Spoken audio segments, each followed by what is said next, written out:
Stories this evening sponsored by Courts, bringing value home. Lawyer stabbed to death in front of his home. His body was found in his car. 12-year-old choked to death during playful scuffle. Childcare police probing the incident. Guyana's request to lift 7-year catfish ban under review by United States Department of Agriculture. And sod turned for new Guyana Public Service Cooperative Credit Union building in Berbice. HGP Nightly News begins now.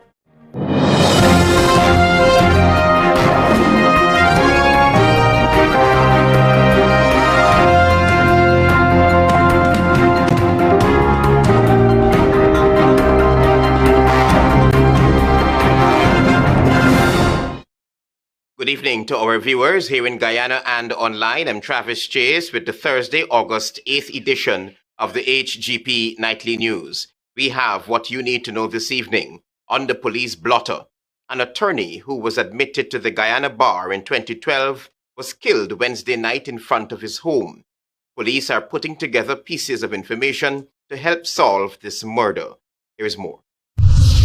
Detectives at the East Penitence Police Station have commenced a murder investigation after an attorney at law was stabbed to death Wednesday night.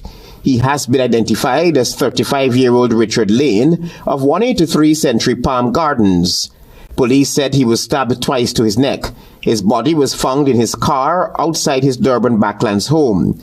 Police working on the case say they have questioned several persons and are still in the process of reviewing CCTV footage from nearby cameras in the area. So far, police said the body was found in his Jaguar car by his friend, a 29-year-old police sergeant who lives at the same address. Police believe that Lane was killed between 9:30 p.m. and 10:13 p.m. Wednesday night. The police sergeant told police that at about 10 p.m., he got up from his bed to use the washroom and then proceeded to the kitchen. While in the kitchen, he looked through a window and saw Lane's car parked on the bridge of the premises. Lane was sitting in the driver's seat in a slumped position and was motionless. On seeing this, he told police that he immediately ran outside and attempted to open the car doors, but they were all locked. He reportedly said he then called Lane's mother, who lives in Camberville, and on her arrival, they both tried opening the car doors but were unsuccessful. The friend said he then broke the window of the car and observed that Lane was bleeding from his neck. The police and ambulance were then summoned. Lane was pronounced dead by a doctor on duty at the Georgetown Public Hospital.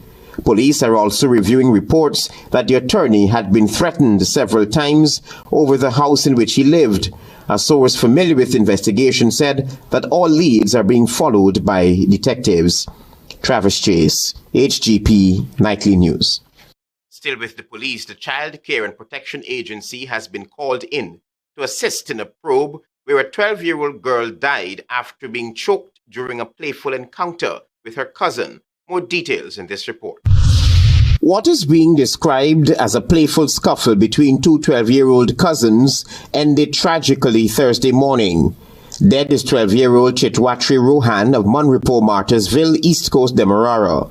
Mohammed Jamir, grandfather of Rohan, told the Nightly News that the tragic incident happened in the backyard of the family's home around 10:30 a.m. He confirmed that the children were playing. Injury also. Okay. It's choke like? Just fighting up like a choke mati or whatever, you know? Mm-hmm. And them two are fight and knock mati between mati. Your cousins? Yeah, they make joke like not really. They're not taken for nothing like them child for playing like. The child was reportedly choked during a playful scuffle. She was picked up in a semi-conscious state, rushed to the Betafawacting Health Center, where she reportedly died. So really me no nothing. Me just drive in, pick she up and carry she to the hospital. And she was, while she was with you, she was alive? Yeah, she been alive at the same time when me pick she up on the house. Not full cover, right? Mm-hmm. She been shot a bit like a cashier herself or whatever. The Child Care and Protection Agency has been called in and an autopsy has been scheduled. Travis Chase, HGP Nightly News. Antonio Day tells us that Guyana has plummeted to 17 points to 77 on the 2024 World Press Freedom Index. In 2023, Guyana ranked 60 out of 180 countries on the World Press Freedom Index compiled by Reporters Without Borders. This year, the country has secured 77th position on the index. Reporters Without Borders, RSF, is an international non-profit and non-governmental organization focused on safeguarding the right to freedom of information. The recent report cited that while Guyana protects freedom of speech and the right to information, quote-unquote, journalists who oppose the authorities face intimidation. The report, however, later acknowledged that Guyana's journalists are respected, generally protected, and allowed to do their jobs freely and independently. Journalists are rarely the targets of physical acts of violence, but it did point out that television investigative journalist Travis Chase's car was shot at in December 2023. No one was charged in that incident. Media professionals have also faced legal intimidation and suspensions. They are often bullied online by political actors and sometimes unknown persons, the report added. It was noted that the country has a robust media landscape with a diversity of national and regional media outlets. The report listed the main newspapers as Starbuck News, Kaitra News, Guyana Times, and the Guyana Chronicle. It pointed out that the Guyana Chronicle is owned and controlled by the state, as is the broadcast service, the National Communications Network. Additionally, there are a number of private newscasts and online services. According to the 2024 report, state-owned and controlled media in Guyana compete with several private radio stations, channels, and publications. Independent and opposition media outlets struggle to compete with the advertising revenues of pro-government media outlets, which threatens their economic viability. It added that while there are attempts in 2020 to improve regulation of the broadcast industry, the government failed to involve or consult with any broadcasters to strengthen their reform. Last year, RSF had condemned the vile attacks on Kaitra News reporter Davina Vagat, who was harassed on social media, Facebook. This did not sit well with the Guyana Press Association GPA, and the body vehemently condemned these acts. Antonio Day reporting for the HGP Nightly News. Thank you, Antonio. Stay with us. There is more news ahead.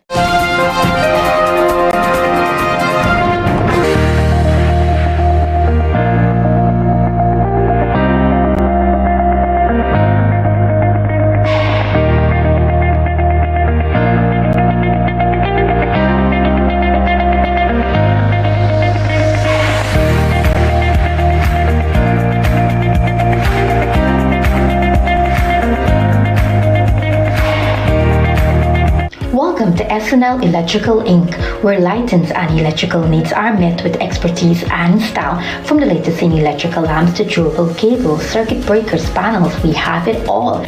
Illuminate your space with our elegant chandeliers, stunning crystal lights, and versatile pole lights. Looking to upgrade your comfort? Explore top-of-the-line AC units and our diverse selections of stylish styles. Visit us at 170-180 Dolman Street, Kitty, Georgetown. Discover solution that not only lights up your world but transforms it.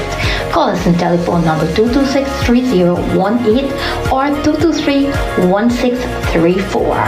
SNL Electrical Inc., powering your life with elegance, quality, and care. Say goodbye to germs with a free Sterling Super Soap automatic dispenser. That's right, get free equipment and installation of our touch-free dispenser.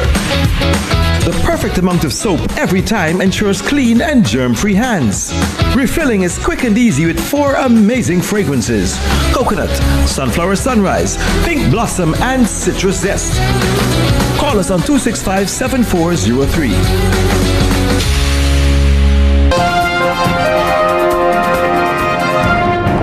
You're watching the HGP Nightly News. Welcome back. United States Ambassador to Guyana says the U.S. is currently reviewing new submissions from Guyana as it seeks to lift the 7-year export ban on catfish. More details from Daisy Richards.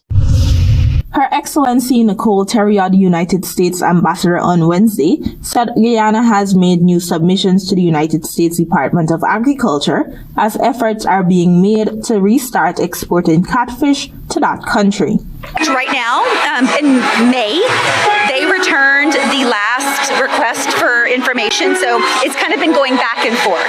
And right now, it's back in the U.S., so the ball's in our court, to review the responses we received on May 25th. So once we have reviewed that, if we have any additional questions, we'll send that back. She highlighted that it is a stringent process in regards to imports and exports to the U.S., but Guyana has been following all protocols. Any country in the world that wishes to export to the United States, whatever product it is, must follow these guidelines. And Guyana is quite advanced in this process. The ambassador added that she is confident that a resolution will be reached. If they are satisfied, then we can start the process for allowing catfish exports back into the United States. Unfortunately, I don't have a timeline for that because it really does depend on how long it takes them to go through the responses.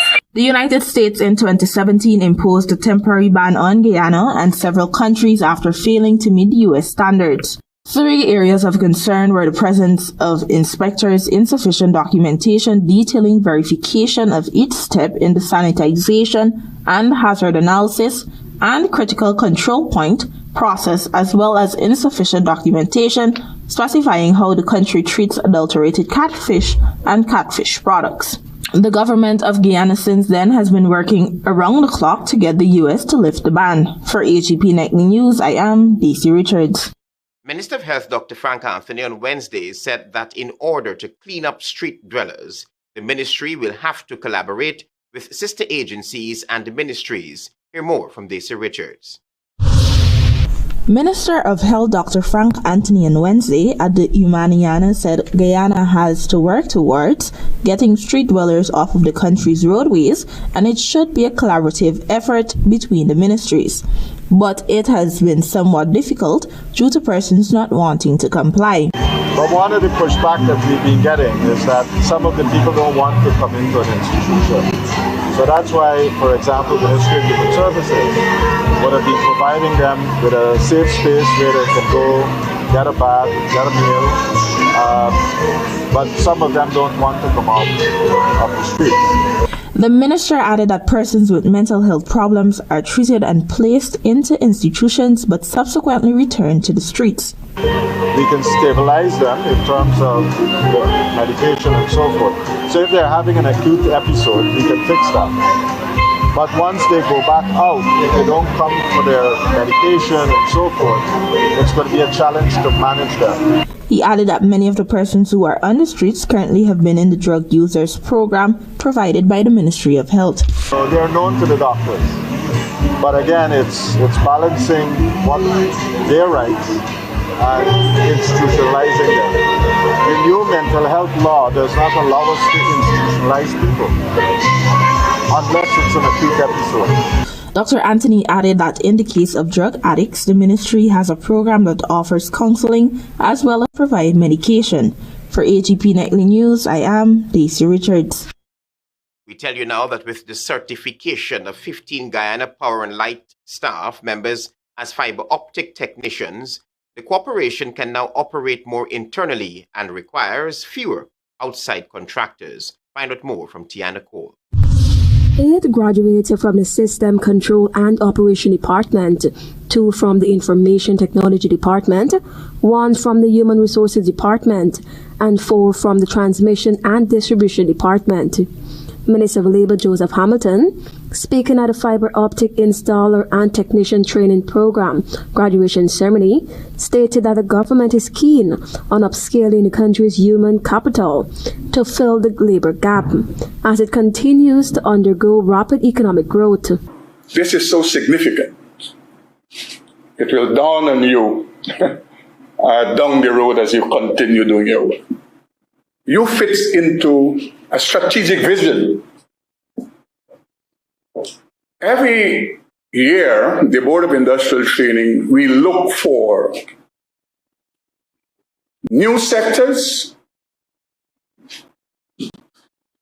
professions of the future, and I'm glad you are attaching yourself to a profession of the future. He added that the graduates have the responsibility to apply their knowledge to advance the entity's capability now that they are certified. Meanwhile, GPL's Human Resource Development Manager Anthony Johnson highlighted that the company's capability has been strengthened, allowing GPL to occur, saving pertaining to repairs and maintenance of the fiber optic cable. It will reduce downtime and respond time to repairing the damage, since a core of 15 members of staff drawn from various departments will quickly respond to the affected cable. During the graduation ceremony at the Sophia Training Center on Wednesday, top performer Navin Dirnaran promised to apply the knowledge gained with confidence to execute fiber optic works and provide the necessary guidance to his workmates. We're heading towards building a smart grid. And one of the key elements of a smart grid is communications, because we'll have smart devices at various points in the grid to feed information into the control center, as well as feed information among each other. So that, for instance, if there is a section of the grid which is out, then devices could either communicate with each other and make decisions on their own. The program started on March 19 and saw an overall investment of $3.9 million. Tianako reporting for the HGP Nightly News. There is more news ahead. Stay with us. Planning a cleanup? We can help. Sevon's Waste Management skip bins can be provided for home renovation projects, yard cleanup, or construction project. It's simple. Step 1, give us a call. Step 2, we put down the bin. Step 3, load it up with all of your junk. Step 4, we take it away. That's simple. Bins are also available in various sizes, so there is no job that is too big or too small. Call Sevon's Waste Management today at 218-1455. Electrical contractors, builders, and homeowners. When it comes to electricals, don't take chances. Invest in top quality electrical items from our electrical department at Gaffoo's. We stock brands from the USA, Canada, and UK, such as Cooper Allied and Siemens. Get main and distribution circuit panels and breakers in various sizes. Electrical cables in sizes ranging from 1.5 millimeters to 16 millimeters in single core, flat, and ground flex. Surface and flush switches ranging from 1 GAM to 6 GAM. Also double pole switches from 20 amps to 45 amps. Outlets 13 amps to 20 amps, both surface and flush. Earth rods and clamps 6 inches to 10 inches. Also available are transformers, voltage regulators, and more.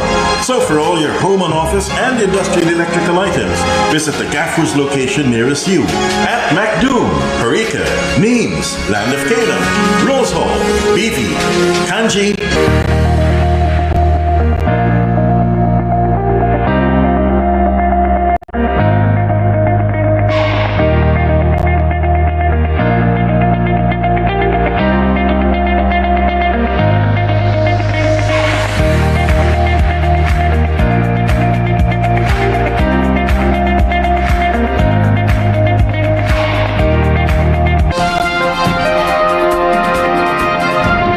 Watching the HGP Nightly News, welcome back. Luis Gonzalez will tell you now that a 33-year-old man is now dead following a brutal robbery on the east bank of Demerara. On Wednesday, a robbery escalated into a fatal attack in Vreeden Rust, East Bank, Demerara, resulting in that of 33-year-old Ken Sugdio. The incident occurred around 10 p.m. and involved Sugdio, his 23-year-old Venezuelan girlfriend, Ferranda Perez, and 2 suspects known to the victims. Sugdio and Perez had visited the 7-Eleven Chinese supermarket in Diamond, where they encountered 19-year-old Louis Engado and Ose Harland. The suspects, who had previously used Sugdio to send money to their relatives in Venezuela, entered Sugdio's black Toyota Allian registration PWW455 and were driven to Vreeden Rust. Once there, Engado allegedly stabbed Sugdio with a knife, inflicting multiple chops and stab wounds. Harland joined in, delivering several stabs. Sugdio tried to escape but was overtaken by the attackers. Perez, who was left in the car, but managed to flee the scene. The suspects drove off with the vehicle, crashing it at the Little Diamond new housing scheme. They then abandoned the car, taking Sugdio's black shoulder bag, which contained US and Guyana currency and 3 cell phones. Sugdio was pronounced dead at Diamond Diagnostic Center, having suffered 19 stab wounds. Perez was treated for injuries to her leg and side. Police later apprehended Harlan at 11th Avenue Diamond after he was restrained and beaten by local residents. They recovered Sugdio's shoulder bag, which contained US and Guyana currency and 3 cell phones. The search for Angala is ongoing as the investigation continues. Reporting for the HGP Nightly News, I am Carice Gonzalez. The Guyana Public Service Cooperative Credit Union marked a significant milestone with the SOC turning for its new office on the east bank of Berbice, aiming to improve service and accessibility for its members. More from Carice Gonzalez. On Wednesday, the Guyana Public Service Cooperative Credit Union, GPS-CCU, held a turning ceremony for its new office located in Environments Urban, East Bank Berbice, New Amsterdam. Trevor Ben, chairman of GPS-CCU, highlighted that the new building is a response to numerous complaints about the inconvenience of traveling to the main branch in Georgetown and the prolonged waiting times.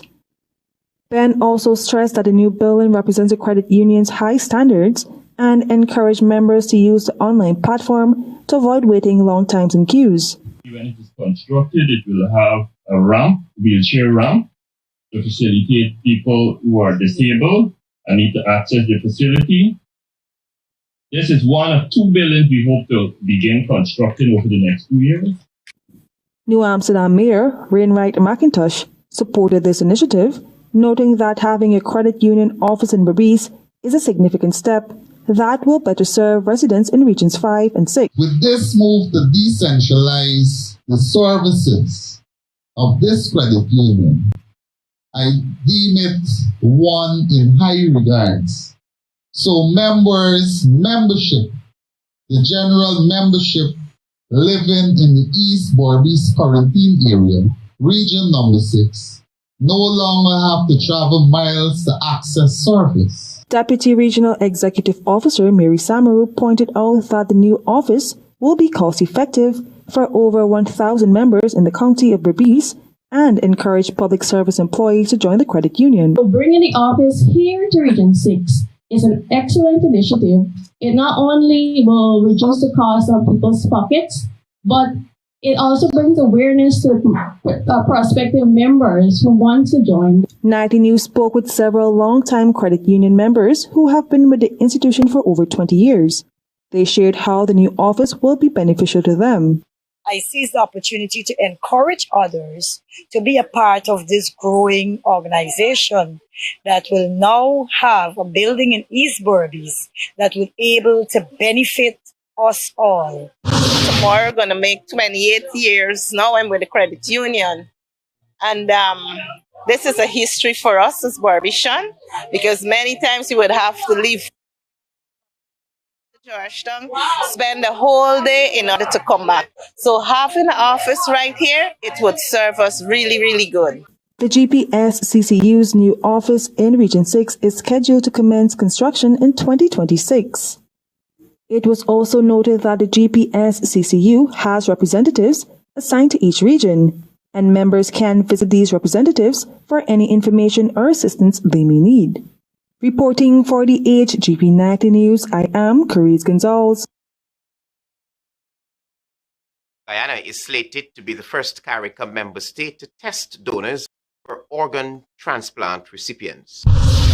Minister of Health Dr. Frank Anthony, while speaking on the sideline of the swearing-in of the 35th Court of Volunteers from the Peace Corps, told media operatives that very soon, Guyana will be the first Caribbean country to conduct human leukocyte antigen HLA testing for organ transplants. No country in the Caribbean that has been able to do HLA testing for themselves. So all the Caribbean countries with transplant programs, none of them have been doing HLA testing. So once we put this equipment in place, we would be the first one to be able to do that. To guarantee that the service is operable by the end of 2024, technical personnel are presently undergoing training, according to Health Minister Dr. Frank Anthony. So right now, without that matching, we depend on sending those samples to Miami, and that has been that's how the program was built all along. So we're changing that where we can do these testing locally.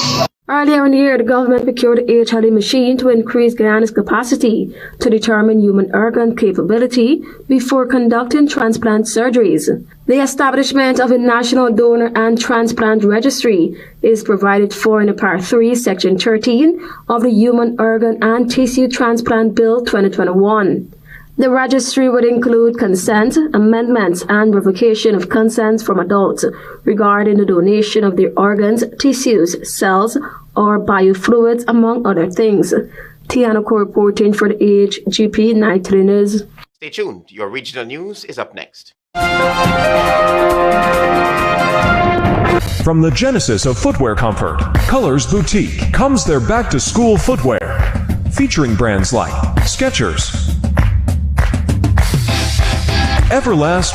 Visit us at 78 Robb Street or opposite 2J Store on Regent Street, Georgetown, or call 225-3010. Puma, Ocean Pacific, Image brand footwear from as low as $1,000.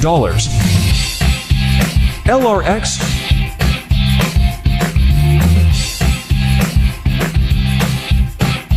Nike, Reebok, Clarks, and more. Sizes ranging from infant to adults. We also have spray ground backpacks. Free giveaways until stocks last.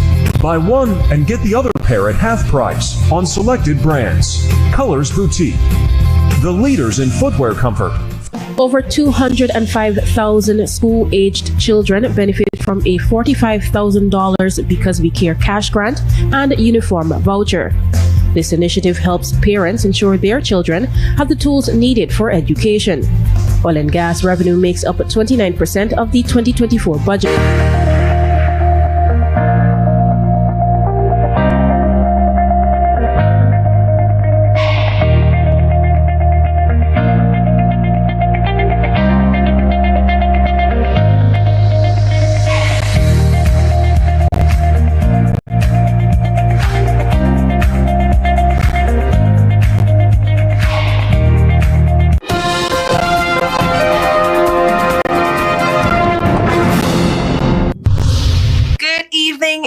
Welcome to Thursday's edition of the Regional News. We start with news from Brazil.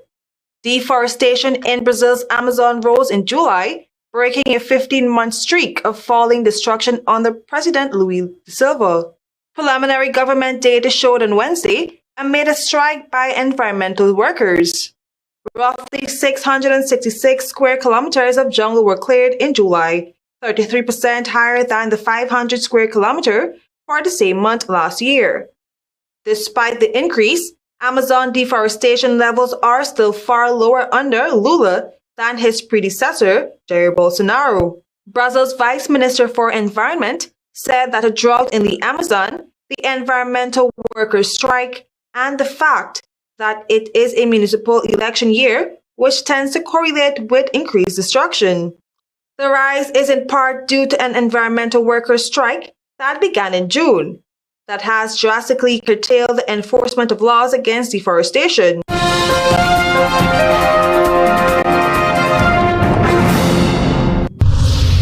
We now bring you news from Venezuela. Venezuela's legal system mounted more challenges against the country's political opposition on Wednesday as the candidate the alliance says won the July 28 election was ruled in contempt of court and now faces imprisonment. The head of the Venezuela Supreme Court ruled Edmundo Gonzalez, who says he beat President Nicolas Maduro in the vote, was in contempt of court after refusing to answer a summons to attend what is said was a certification of the results. Gonzalez, a 74-year-old former diplomat, could face up to 30 years in jail for contempt, lawyers said. Numerous Venezuelan opposition leaders have faced arrest and imprisonment or filed into exile in recent years. While Russia and China, among others, have congratulated the socialist Maduro on his win, many Western countries have expressed discontent and asked the Electoral Authority to publish a full vote tally.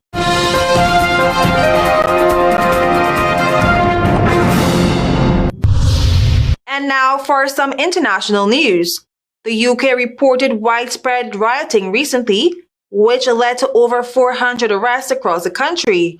The police have got a grip on the racist attacks targeting Muslims and migrants. But what led to the violence? The United Kingdom saw large-scale violent attacks targeting the Muslims and migrant population recently, triggering several countries to issue advisories for their citizens to be cautious while traveling to the country. Officials on Thursday said that the deployment of heavy security, rapid arrests, and unity displayed by people across Britain helped in stopping a repeat of the widespread rioting, including racist attacks. Over 400 people have been arrested across the country, with Britain's most senior police officer, London Commissioner Mark Rowley, saying more arrests were made on Thursday. False rumors online have been blamed for adding fuel to the fire. I am Carice Gonzalez. Thank you for watching.